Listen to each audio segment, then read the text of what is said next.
సునాదస్వరము April 4. ప్రభువగు యెహోవా ఇలాగు సెలవిచ్చుచున్నాడు. సియోనులో పునాదిగా రాతిని వేసిన వాడను నేనే. అది పరిశోధింపబడిన రాయి, అమూల్యమైన తలరాయి, బహుస్థిరమైన పునాది అయిన మూలరాయి అయి ఉన్నది. విశ్వసించువాడు కలవరపడడు. యెషయా గ్రంథము 28వ అధ్యాయము 16వ వచనం. మరి యెహోవా దేవుడు వేసిన పునాది రాతిని గురించి ఈ రోజున వాగ్దానం చేస్తున్నాడు. మరి సియోన్లో నేను పునాది రాతిని వేశాను, అది పరిశోధింపబడిన రాయి, అమూల్యమైన తలరాయి అని చెప్తున్నాడు. మరి దేవుడు వేసిన పునాది పరిశోధింపబడింది, అమూల్యమైనదిగా ఉన్నది. అంతేకాకుండా బహుస్థిరమైన పునాది అయిన మూలరాతిని వేశాడు. ఎందుకంటే ఒక ఇల్లు కానీ ఏదన్నా కట్టాలంటే పునాది గట్టిగా స్థిరముగా ఉండాలి.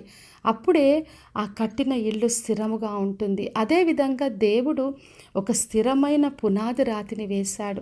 అందుకే చెప్తున్నాడు, విశ్వసించువాడు కలవరపడడు అని. ఎందుకంటే అమూల్యమైన స్థిరమైన ఆ పునాది పైన ఆధారపడినప్పుడు మనము కదలకుండా ఉంటామని ప్రభు బయలుపరుస్తున్నాడు. మరి 1 పేతురు పత్రిక 2వ అధ్యాయం 6వ వచనంలో యేసుక్రీస్తు అనే మూలరాయి గురించి రాయబడింది.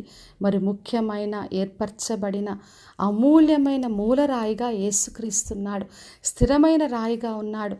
అందుకే ఆయన యందు విశ్వాసం ఉంచువారు ఏమాత్రమును సిగ్గుపరచబడని రాయబడింది.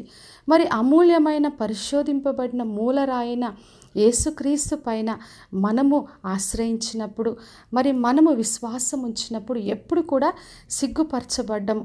మరి బుద్ధిగలవాడు ఇల్లు కట్టినట్టు బండ మీద కట్టుకొని స్థిరముగా ఉన్నట్టుగా మన జీవితం, మన కుటుంబం, మన పరిచర్య, మనకు చెందిందంతా కూడా యేసుక్రీస్తు అనే మూలరాయి పైన, ఆ బండ పైన మనం ఉంటాం. అప్పుడే మన జీవితం కదలబడదు. అందుకే నా ప్రియ సహోదరి సహోదర, మరి మన విశ్వాస జీవితంలో మన సాక్ష్యం అంతా కూడా ఆయన పైన ఆధారపడి ఉండాలి.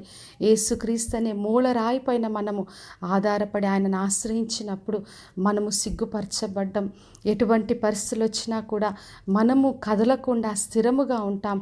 కాబట్టి విశ్వాసంతో యేసుక్రీస్తు అనే మూలరాయి పైన మన జీవితాన్ని, మన కుటుంబాన్ని, మన పరిచర్ను, మనకు చెందిందంతా కూడా కట్టుకొని స్థిరముగా జీవిద్దాం.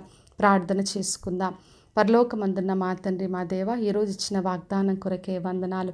యేసుక్రీస్తు అనే మూలరాయిని మాకు అనుగ్రహించినందుకు స్తోత్రం.